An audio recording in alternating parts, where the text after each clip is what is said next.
በስመ አብ ወወልድ ወመንፈስ ቅዱስ አሐዱ አምላክ አሜን። በዓለም ያላችሁ የክርስቶስ ቤተሰቦች፣ አባቶች፣ እናቶች፣ ወንድሞች፣ እህቶች እንደ ሰዓት አቆጣጠራችሁ እንደየዘመን አቆጣጠራችሁ እንደምን ዋላችሁ፣ እንደምን አደራችሁ፣ እንደምን ሰነበታችሁ። የሰራዊት ጌታ የድንግል ማርያም ልጅ ኢየሱስ ክርስቶስ ከሁሉ አስቀድሞ ስሙ ለዘላለም የተመሰገነ ይሁን።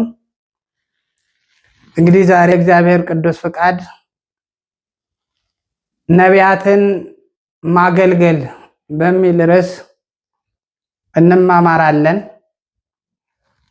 እናንተ ለመስማት እኔ ደግሞ የእግዚአብሔርን ቃል ለማስተላለፍ በሰላም አከርሞ ዘመነ ማቴዎስን በሰላም አሳልፎ ከዘመነ ማርቆስ ያደረሰን አምላካችን እንዲሁም ደግሞ በዓለ መስቀሉን በሰላም አክብረን ደግሞ ከዚች ዕለት ጻድቁ አባታችን ከአቡነ ተክለ ሃይማኖት የመታሰቢያ ወርሃዊ መታሰቢያ በዓል ያደረሰን አምላካችን እግዚአብሔር በሰላም አሳድሮ በሰላም ያዋለን እዚህም ሰዓት ያደረሰን አምላካችን እግዚአብሔር ጨለማውን ወስዶ ብርሃኑን ያመጣልን፣ ክረምቱን ወስዶ መከሩን እሸቱ ከወተቱ ከለምለሙና ከመልካሙ ጊዜ ያደረሰን አምላካችን እግዚአብሔር ስሙ ለዘላለም የተመሰገነ ይሁን። መከራውን አሳልፎ ደስታውን ያቀዳጀን፣ ጠቡን፣ ክርክሩን፣ ጥላቻውን፣ ፍጅቱን፣ መጋደሉን፣ መባላቱንና እርስ በርስ መለያየቱን አስወግዶ ሰላሙን ያምጣልን። ሀገራችን ኢትዮጵያን የሰላም ሀገር፣ የፍቅር ሀገር፣ የአንድነት ሀገር፣ የበረከት ሀገር ያድርግልን። ህዝቦቿንም ከያለንበት ይጠብቀን። ወጥቶ ከመቅረት፣ ታይቶ ከመጥፋት፣ አግኝቶ ከማጣት፣ ተናግሮ ከመሳት ሁላችን ያድነን። ነቢያትን ማገልገል በሚል ርዕስ እንማማራለን። እንግዲህ የምንማማርበት ቅዱስ ቃል ነቢያትን ያገለግለው የነበረው ነቢዩን ያገለግል የነበረ ነቢይ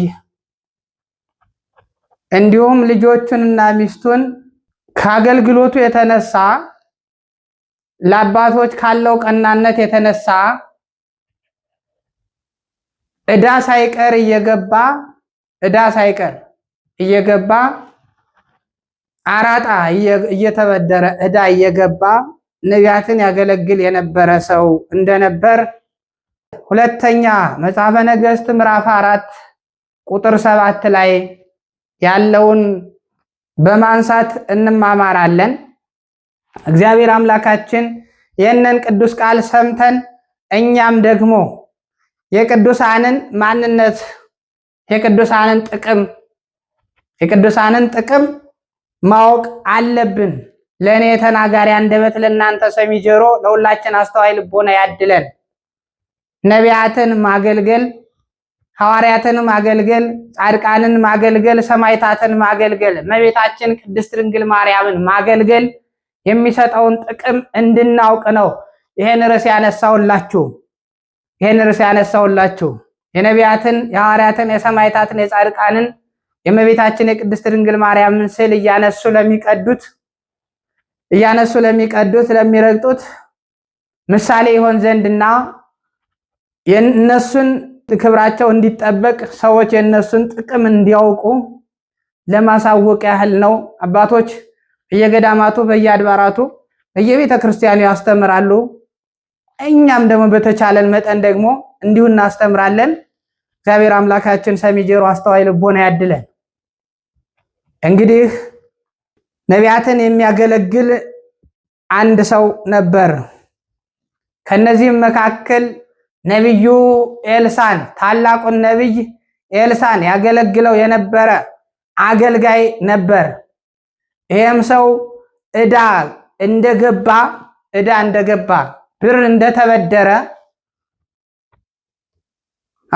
ብር እንደተበደረ ከዚህ ዓለም በሞት ተለየ ይላል። ከዚህ ዓለም በሞት ተለየ። ገንዘብ እንደተበደረ ብር እንደተበደረ ከዚህ ዓለም በሞት ተለየ። 2 ልጆች አሉት።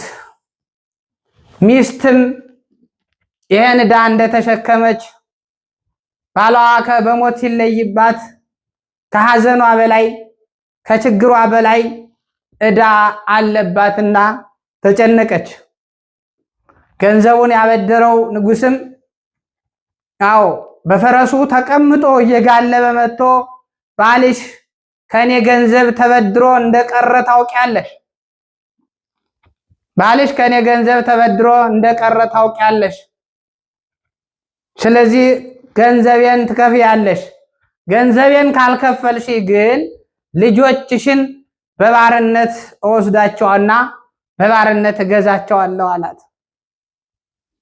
የእግዚአብሔር ልጆች ይሄ ትምህርት የሚያሳየን ይሄ ቃል የሚያሳየን አንድም ዕዳ የተሸከሙትን ልናቃልላቸው፣ ባል የሞተባቸውን እናቶች ልንረዳቸው፣ እናት አባት የሞቱባቸውን ልጆች ልንደግፋቸው እንደሚገባ ይሄ ትምህርት ያሳየናል።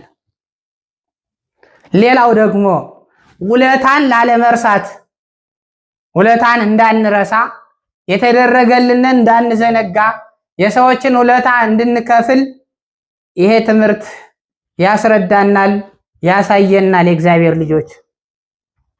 ስለዚህ እነሆ ይህ ሰው ዕዳ ተሸክሞ ነው የሞተው። ዕዳውን ሳይከፍል ነው የሞተው። ብር ያበደረው ሰው ደግሞ እንደማይሞት እንደማያልፍ ሆኖ እንደማይፈርስ እንደዛ ሰውዬ እንደማይበሰብስ እንደማይፈርስና ቤቱን ንብረቱን ጥሎት እንደማይሄድ ሆኖ እችን ሴት አስፈራራት። ወገኖቼ ሁላችን ሞት ይዞን ይሄዳል። የዚህ ዓለም ሞት ለሁሉም አይቀርም። ግን ለሰዎች ጨካኝ ባንሆን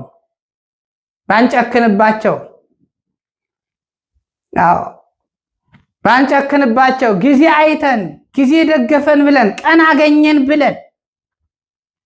አገኘን ብለን እንደማንፈርስ እንደማንበሰብስና እንደማናልፍ በትዕቢት ተወጥረን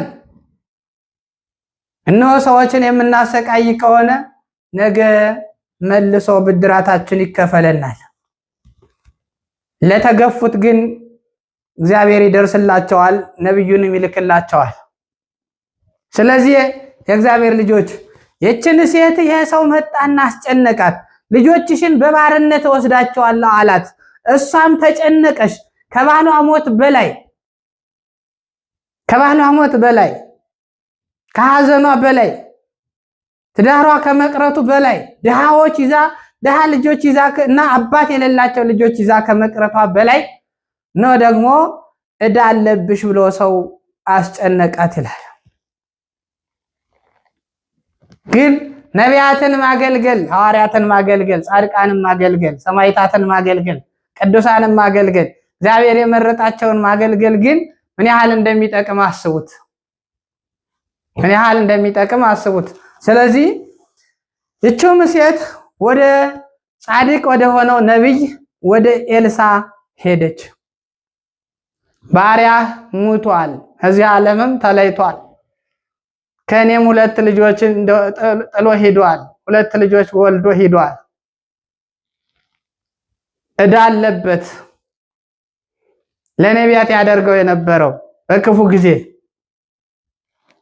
ጊዜ እግዚአብሔር ሰዎች በማይከበሩበት ጊዜ፣ ጣዖት አምላኪዎች የእግዚአብሔርን ሰዎች በሚጫኑበት ጊዜ በየዋሻው እየወሰደ ለአባቶች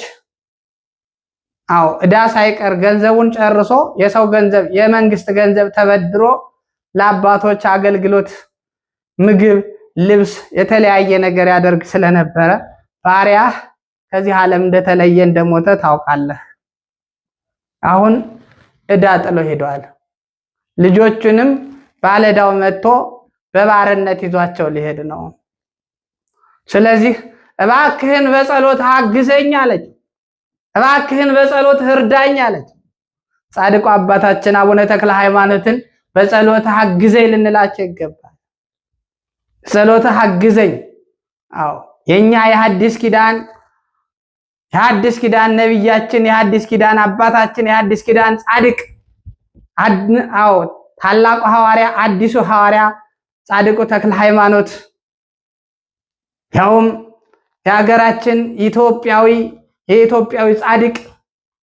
የኢትዮጵያዊ ጻድቅ እንሆ አዎ ግብፃውያን ወደ ኢትዮጵያ መጥተው ጳጳሱ ነው መጥተው መባረክ በማይችሉበት ጊዜ ኢትዮጵያን ያገለገለው አባት አቡነ ተክለ ሃይማኖት ጻድቁ ሁላችን ያግዙን፣ ሁላችን ይርዱን፣ ይደግፉን፣ ጓዳችን የጎደለውን ጓዳችን ይሙሉልን። እንሆ በችግራችን ላይ ይድረሱልን፣ በችግራችን ላይ የጎደለውን ቤታችን ይሙላልን። ስለዚህ የጻድቁ አምላክ የአቡነ ተክለ ሃይማኖት አምላክ ሁላችንም ይርዳን። የተሸከምነውን መከራ የተሸከምነውን ችግር ያቃልልን። የአባታችን ረድኤት በረከት ይደርብን። ስለዚህ ሄደችና ወደ ነብዩ ዕዳ አለበት፣ በዕዳው ምክንያት ልጆቼ ሊወሰዱ ነው፣ የባሪያህ የአገልጋይህ ልጅ ሊወሰድ ነው አለችው። ምን እንዳደርግልሽ ትፈልጊያለሽ አላት። ምን እንዳደርግልሽ ትፈቅጃለሽ? ጸሎተኛው አባት ሱባኤተኛው አባት ምን እንዳደርግልሽ ነው የምትፈልጊው? ዕዳ አለብኝ ልጆቼ ሊወሰዱ ነው አለ። ሂጂና ከቤትሽ ያለውን ሸህላ ሁሉ ሰብስቢ፣ የዘይት ዕቃ ሁሉ ሰብስቢ፣ ከሌሎችም ቤት ያለውን ጋኑን እንስራውን ሁሉ ተቀበይ፣ በቤትሽም ደርድሪው፣ አጥበሽ ደርድሪው አለ። አጥበሽ ደርድሪው መጽሐፍ ቅዱስ ነው የተናገረው። አጥበሽ ደርድሪው አላት። ከዛም በኋላ አጥበሽ ከደረደርሽ በኋላ ልጆችሽና አንቺ ግቡ ወደ ቤት፣ በሩንም ከጀርባ ዝጉት፣ እናንተ ብቻ ከውስጥ ሁኑ አለ። የሚመጣውን ነገር ግን አልነገራት፣ የሚሰጣትን አልነገራት።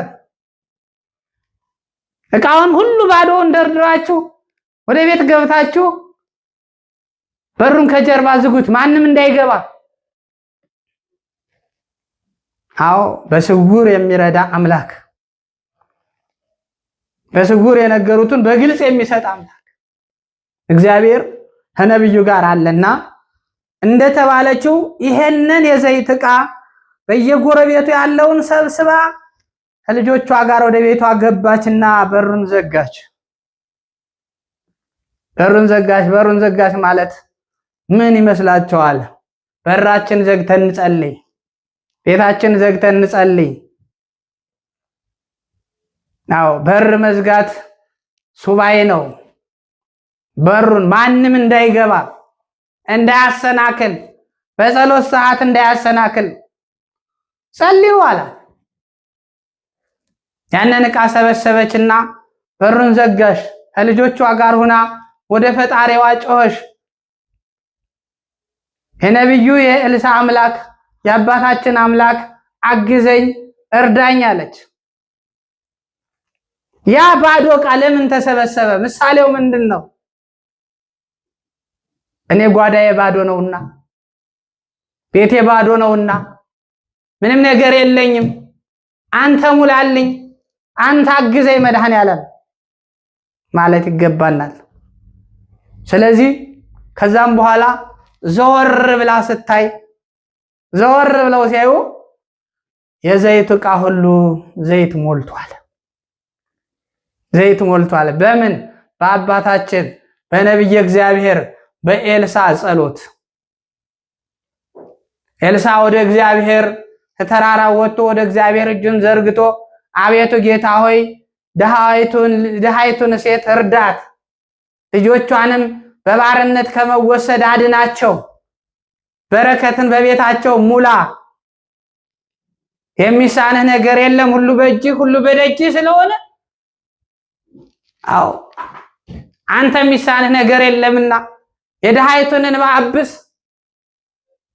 የድሃይቱን ልቅሶ አብስ፣ እንባዋን ችግሯን አስወግድ ብሎ ወደ እግዚአብሔር ሲጮህ ነው። እግዚአብሔር ደግሞ የድሃይቱን ቤት ጓዳውን ሞላው፣ ችግሯን አስወገደው፣ ዕቃው ሁሉ ዘይት ሞላ። ያን ጊዜ ልጆቿን ሂዱ እስቲ በጎረቤት ዕቃ ካለ ይዛችሁ ነው አለች። አይጠገብምና እግዚአብሔር የሰጠው ጸጋ እስኪ ይዛችሁ ነው አለች። ልጆቹም ሲዞሩ የለም ዕቃ። ያን ጊዜ ወደ ነብዩ አሁንም ሄደች። አዎ እነሆ ዕቃው ሞልቷል፣ ከዚህ በኋላ የምጨምርበት ነገር ግን ዘይቱንም ይዝበት የለም አለች። ገበያ ውጭና ዘይቱን ሽጠሽ ዕዳሽን ክፈይ፣ የቀረውንም አንቺና ልጆችሽ አዎ ተጠቀሙበት፣ ኑሯችሁን ምሩበት፣ ሆዳችሁን ሙሉበት፣ መተዳደሪያ ይሁናችሁ አላት። አያችሁ፣ በፊት አባታቸው የልጆቹ አባት ነብዩን ይረዳው ስለነበር በኋላም እሷ ደግሞ ውለታህን መልስ ብላ ደጅ ስለጸናች አያችሁ። ዝክር መዘከርስ የነቢያትን መታሰቢያ ማድረግ፣ የሐዋርያትን መታሰቢያ ማድረግ፣ የሰማዕታትን መታሰቢያ ማድረግ፣ የእመቤታችን የቅድስት ድንግል ማርያምን መታሰቢያ ማድረግ፣ ዝክር መዘከር ምን ያህል ጥቅም እንዳለው ለነግራችሁና ላስረዳችሁ ፈልጌ ምን ያህል ጥቅም እንደሚሰጥ። ምክንያቱም እግዚአብሔር መርጧቸዋል። እግዚአብሔር ቃል ኪዳን ሰጥቷቸዋል። ቃል ገብቶላቸዋል። በጸለዩት ጸሎት፣ በለመኑት ልመና፣ በተማጸኑት መጽንታ፣ በገቡት ሱባኤ፣ በያዙት ጸሎት እግዚአብሔር እንደሚሰማቸውና የተመኙትን ሁሉ እንደሚያደርግላቸው አዎ ቃል ገብቶላቸዋል። ሰማይ ምድር ያልፎ ቃል ይሰይሃልፍ እንዳለ ነብዩ አዎ እግዚአብሔር አምላክ ራሱ ጌታችን ኢየሱስ ክርስቶስ ራሱ ሰማይ ምድር ያልፋል ቃሌ ግን አያልፍም ብሏል። የእግዚአብሔር ቃል አያልፍም፣ የሰጣቸውን ቃል ኪዳን አያጥፍባቸውምና ስለዚህ በሰጣቸው ቃል ኪዳን ሰዎችን እንዲረዱ እንዲያግዙ ቃል ኪዳን ሰጥቷቸዋል። ስለዚህ አሁን በዚህ በዙሪያው የምታዩዋቸው የእመቤታችን ስዕል ታያላችሁ። ለምን ነው? መገለጫዋ ነው። እዛ የሥላሴን ታያላችሁ፣ የቅዱስ ሚካኤልን ወነጨጌ ዮሐንስን ስዕል ታያላችሁ፣ የቅዱስ ሚካኤልን፣ የቅዱስ ገብርኤልን። እዚህ ከጀርባዬ ደግሞ የሁሉንም ቅዱሳን የመላእክትን የእናታችን የቅድስት ኪዳነ ምሕረትን ስዕል ታያላችሁ። ለምን እንደዚህ እንዳደረኩት ጠይቁኝ፣ ላስረዳችሁ። ጥቅም ስላለው ነው። ስንማጸንበት መማፀኛ ነው። ስዕል መማፀኛው ልናመልከው ሳይሆን መማፀኛ ነው። ልናመልከው አይደለም፣ መማፀኛ ነው፣ መገለጫ ነው። እመቤቴ ሆይ ወላዲተ አምላክ ድንግል ማርያም እርጅኝ፣ አግዥኝ፣ ችግሬን ፍችልኝ፣ መከራዬን አስወግጅልኝ፣ ጸሎቴን ስሚኝ፣ ወደ ጌታዬ ወደ መድኃኒቴ ወደ ኢየሱስ ክርስቶስ አድርሽልኝ። 9 ወር ከ5 ቀን በማህፀንሽ ተሸክመሽዋልና የለመንሽውን ልመና የጸለይሽውን ጸሎት ይሰማል። የእናት ልመና አንገት አያስቀልስም ፊት አያስመልስምና ወደ ጌታዬ ለምኝልኝ፣ እኔ ኃጢአተኛ ነኝ፣ እኔ በደለኛ ነኝ። አንቺ ግን 9 ወር ከ5 ቀን የተሸከምሽው ንጽሕተ ንጹሐን ከፍጥረታት ሁሉ ልዩ አድርጎ የመረጠሽ ለእናትነት የመረጠሽ እናት ነሽና ጡትሽን አጥብተሽዋል፣ በደረትሽ አቅፈሽዋል፣ በጀርባሽ አዝለሽዋል፣ አዝለሽም ተሰደሻል፣ እሾህ ተወግተሻል፣ ግፋት ተመትተሻል፣ ታች ረማጫው አቃጥሎሻል፣ ወርጩ ሐሩሩ ቁሩ አቃጥሎሻል። እሱን ተሸክመሽ መከራን ተቀብለሻል፣ መከራን አይተሻል። ስለ ስደትሽ ብለሽ ለምነሽ አላምኝን ተማልደሽ አማልጅን ብለን ስንማጸናት እናታችን ቅድስት ድንግል ማርያም በምስሏ ፊት በምስሏ ስር ተንበርከን በስሏ ስር ተንበርከን ስንለምናት እሷ ትሰማናለች፣ ታማልደናለች። ጥቅም አግኝተንበታል፣ በረከት አግኝተናል። ጥቅም አግኝተናልና ሌሎችንም ቅዱሳን እንደዚሁ ስንማጸናቸው በምስላቸው ፊት ተንበርክከን ስንማጸን መማጸኛ ስለሆነ ታቦቱ መማጸኛ ነው፣ ስዕሉ መማጸኛ ነው። አዎ ንዋየ ቅድሳቱ ሁሉ መማጸኛ ነው፣ መማጸኛ። ስለዚህ ስንማጸን እግዚአብሔር ስለሚሰማን። ስለዚህ አሁን እቺ ሴት ወደ ነብዩ ሄደሽ ነብዩን ተማጸነሽ ከችግር አውጣ ያለሽ ችግሬን አስወግድልኝ አለች። ወደ ፈጣሪ አማልደኝ አለች። እሱም አማለዳት። ቤቷ በዘይት በበረከት ሞላ። ያንን ሸጠሽ ዕዳዋን ከፈለሽ። ልጆቿን ከባርነት አዳነሽ። ከልጆቿ ከመነጠል ዳነሽ። ዕዳዋን ከፈለሽ። ከቤት የነበረውን ረሃብ ጥማት አስወገደሽ። በማን አማላጅነት? በነብዩ በኤልሳ አማላጅነት። ሰጩ እግዚአብሔር ነው። ነብዩ አማላጅ ነው፣ አመልካች ነው። ሰጩ ግን እግዚአብሔር ነው። መጽሐፈ ሲራክ ላይ ስንመለከት ምን የሚል እናገኛለን? አዎ ነብዩን ወይም ጻድቁን በጎ አድርግለት። ለነብዩ ለጻድቁ በጎ አድርግ፣ በጎ ስራ። ነብዩ ዋጋህን ይከፍልሃል፣ ጻድቁ ዋጋህን ይከፍልሃል። ነብዩ ዋጋህን መክፈል ባይችል ደግሞ የጻድቁ አምላክ እግዚአብሔር ዋጋህን ይከፍልሃል ይላል። ለምን? ለነብዩ በጎ አድርገሃል፣ ለጻድቁ በጎ አድርገሃልና ለምን እግዚአብሔር ዋጋህን ከፈለ? ነብዩን ስለመረጠው ነዋ፣ ስለሚወደው ቃል ስለገባለት። ለጻድቁ አይደለ ጥሩ ነገር ያደረከው፣ ለጻድቁ አይደል አገልግሎት የሰጠኸው፣ ለጻድቁ አይደል በጎ ነገር ያደረከው። ለምን እግዚአብሔር በጎውን ያደርግልሃል አለህ?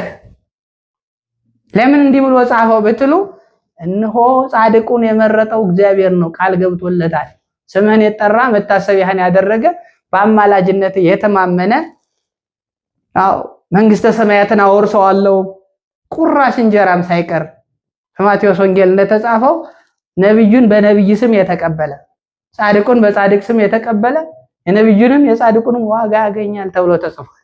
ስለዚህ እግዚአብሔር ልጆች ነብዩን ማገልገል፣ ጻድቁን ማገልገል፣ ሰማይቱን ማገልገል፣ ጻድቁ ተክለ ሃይማኖትን ማገልገል ትልቅ በረከት ያሰጣል። የጻድቅ ጸሎት ግዳጅን ትፈጽማለች ተብሎ ተጽፏል። ግዳጅን ይፈጽማል።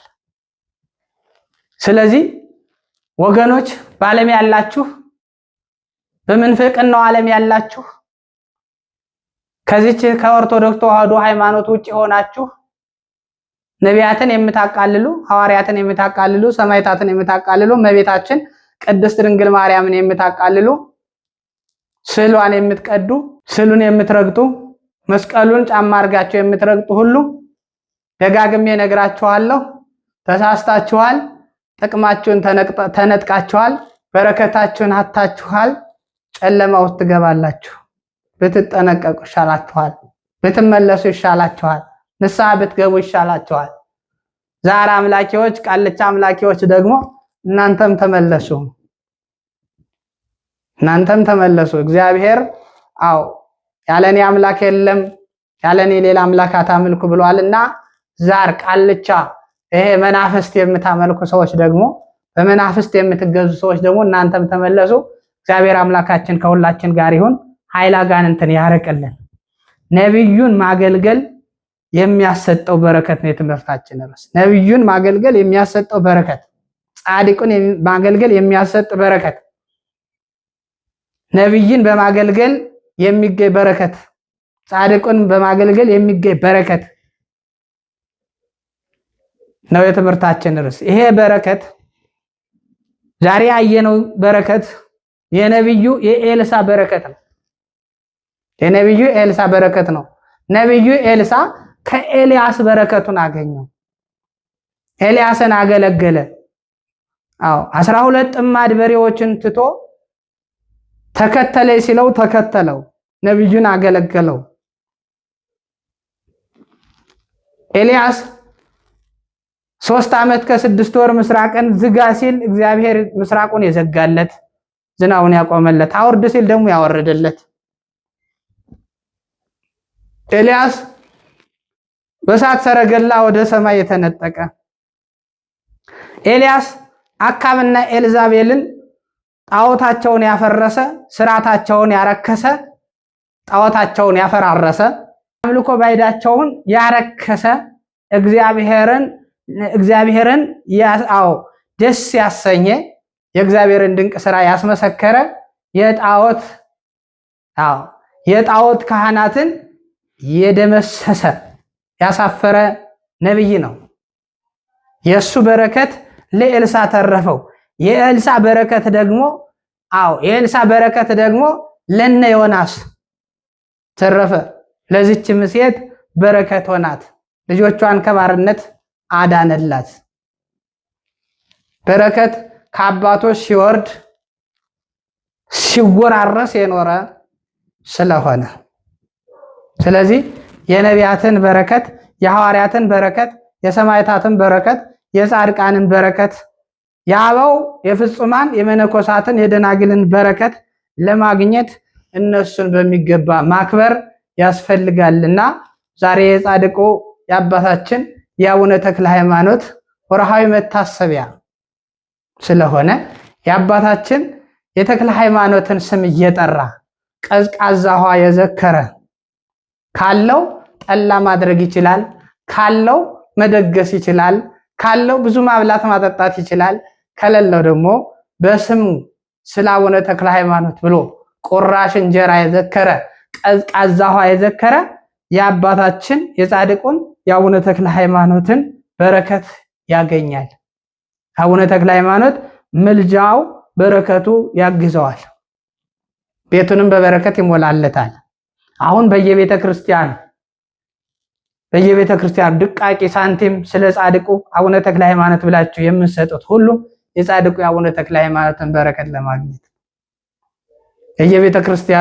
በየቤተ ክርስቲያኑ በር ላይ በየበረንዳው የተቀመጡ አይናቸው የፈረጠ ጅግራቸው የተቆረጠ የደህዩ ያጡ የነጡ ሰርቶ መብላት ሰርቶ ማግኘት ያልቻሉ ድሃዎች አሉ። ለነሱ የሰጣችሁት ስጦታ ሁሉ ዛሬ ስለ ተክለ ሃይማኖት ብላችሁ ስትሰጡ ነገ ስለ ቅዱስ መርቆሪዎስ ብላችሁ ከነገ ወዲያ ደግሞ ስለ ጻድቁ አባታችን ስለ አቡነ ሀብተ ማርያም ስለ ታላቁ አባታችን ስለ ዮሴፍ ብላችሁ የምትሰጡት ስጦታ ከዛም በኋላ ደግሞ ስለ መድኃኔዓለም ስለ አቡነ መባጽዮን ብላችሁ የምትሰጡት ስጦታ ከዛም በኋላ ደግሞ መድኃኔዓለም ራሱ ባለቤቱ ከዛም በኋላ ደግሞ ስለ አማኑኤል ስለ ባለ እግዚአብሔር የምትሉት ሁሉ የእግዚአብሔርን ስም እየጠራችሁ የምትሰጡ ሁሉ በረከቱ ረድኤቱ በቤታችሁ ሙሉ ነው። እግዚአብሔር ቸርነት አይለያችሁም። እግዚአብሔር በረከቱ ቸርነቱ ምሕረቱ አይለያችሁም። የጻድቃን በረከት አይለያችሁም። ስለዚህ እባካችሁ ስል የምትቀዱ የኦርቶዶክስ ተዋሕዶ ሃይማኖትን መገለጫ የሆኑትን መማፀኛ የሆኑትን ሁሉ የምታረክሱ ወንድሞች እህቶች እባካችሁ ራሳችሁንም አድኑ፣ ኦርቶዶክስንም አታበሳችሁ። ስለዚህ በመጨረሻ እንግዲህ የማስተላልፈው መልእክት ምንድነው? በወር እኛ ዝክር እንዘክራለን። በወር እንዘክራለን። የቅዱስ አማኑኤልን ዝክር በወር በ28 እንዘክራለን። የምንዘክረው ደግሞ እነሆ ሀገር ውስጥም ሀገር ውጭም እየለመን እንዘክራለን። በወር አይናቸው ለፈረጠ እግራቸው ለተቆረጠ ላጡ ለነጡ ለድሃዎች እንዘክራለን። ግማሽ እንጀራ የሚሆን አንድ እንጀራ የሚሆን እናካፍላለን። ቀድሰው ማቁረሪያ ያላገኙ ካህናትን ቀድሰው ማቁረሪያ የማያገኙ ካህናትን እነሱንም ሰብስበን እንዘክራለን። ለዚህ ዝክር ተሳታፊ የምትሆኑ የቲክቶክ ቤተሰቦቻችን እንዲሁም በዩቲዩብ ቻናላችን የምትመለከቱን ሁሉ ለዚህ ዝክር ቢያንስ በወር 100 ብር ብታዋጡ ሰፋ አድርገን ዝክሩን ብንዘክር ሰፋ አድርገን እንዲያውም ልብስንም ጨምረን ብናለብስ ነገር ድጋፍ ብናደርግላቸው በርካታ የኔ ቢጤዎች ይሰበሰባሉ። በ28 በየወሩ ማለት ነው ይሰበሰባሉ። እነዚህን ሰዎች ብናግዛቸውና ሰፋ ብሎ ጠግበው ለአንድ ቀን እንኳን በወር አንድ ቀን እንኳን ጠግበው ቢበሉ ጠጥተው ቢረኩ ደስ ብሏቸው ቢሄድ መልካም ነውና እኛ ብቻ የበረከቱ ተሳታፊ ሆነን ከምንቀር ሁላችሁም በጋራ ተገናኝተን የበረከቱ ተሳታፊ ብንሆን አቅማችሁ የሚፈቅደውን 50 ብር ጥቅም ናት፣ 10 ብር ጥቅም ናት፣ 100 ብር 200 ብር እስከ 1000 ብር ከዛም በላይ ብታደርጉ በየወሩ እስኪ ዛሬ ልቻለው ዛሬ የኔ ልሆን ብትሉ መልካም ነው ብዬ አስባለሁና በአገር ውጭ ያሉ ወንድሞች እህቶች አሉ እንደዚሁ በየወሩ የሚያግዙንና ከነሱ ጋር በአገር ውስጥም ያላችሁት በአገር ውጭም ያላችሁት ይሄንን የዩቲዩብ ቻናል መልበሰ ብርሃን የሚለውን የዩቲዩብ ቻናል የምትመለከቱ እንዲሁም መላከ ሰላም አበባ ማለደ የሚለው የቲክቶክ አካውንት የምትመለከቱ ሁሉ ዩቲዩብን ሰብስክራይብ እያደረጋችሁ እንዲሁም ሼር እያደረጋችሁ ለሁሉም አዳርሱት። ደግመን መልእክቱን እናስተላልፍበታለን። መንፈሳዊ መልእክት ነው የምናስተላልፈው። ቲክቶክን ደግሞ ፎሎ እያደረጋችሁ ሼር እያደረጋችሁ ለሌሎችም አዳርሱልን። ቻናሉንም እና አብረን እናሳድገው። እግዚአብሔር ከሁላችን ጋር ይሁን። ነቢያትን፣ ሐዋርያትን፣ ሰማዕታትን ማገልገል የሚያሰጠው ትልቅ በረከት በሚል ርዕስ ነበረ ዛሬ ስንማማር የቆየነው። በድጋሜ እስከምንገናኝ ወስብሐት ለእግዚአብሔር ወለወላዲቱ ድንግል ወለመስቀሉ ክቡር። እናንተም በሰላም ቆዩልን፣ እኛም በሰላም እንቆይ። ሰላም ያገናኘን። አመሰግናለሁ።